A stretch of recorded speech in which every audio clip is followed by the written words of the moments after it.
2025. What's going on with these dogs? Well, Kirby Smart has established a team that you expect to win a national championship. That's the goal at Georgia. You know what I mean? Every year people say, well, what are they going to do? I said, well, the goal is to play in that last game and find out what's going to happen. And it ain't always been the case, you know. And I spent a week here, and I know that Kirby will never mention it, but I spent a week here, the SEC Media Days here. Ain't a lot of buzz around Georgia right now.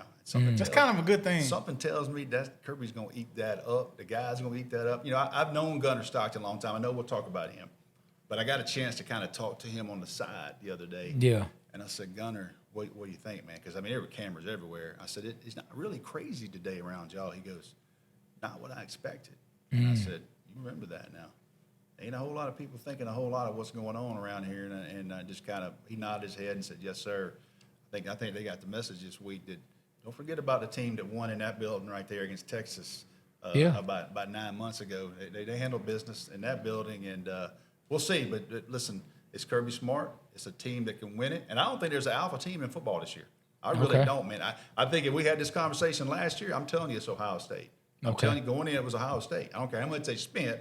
They had freaking dudes. You know what I mean? And they should have won it, I thought, and they wind up winning. Almost didn't. Yeah, but they did. But as I talk to you right here, I'm not sure there's an alpha team, and I don't know that anybody has. Georgia's got a good chance to win national championship as anybody else does.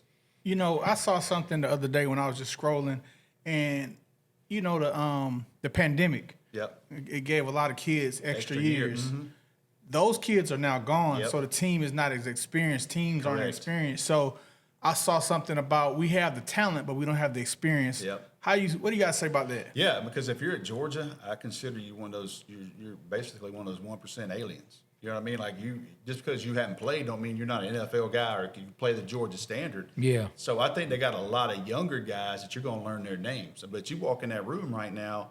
I said this a long time ago, and the Georgia fans kind of remembered it. And I wasn't taking a shot at Georgia. They almost beat them.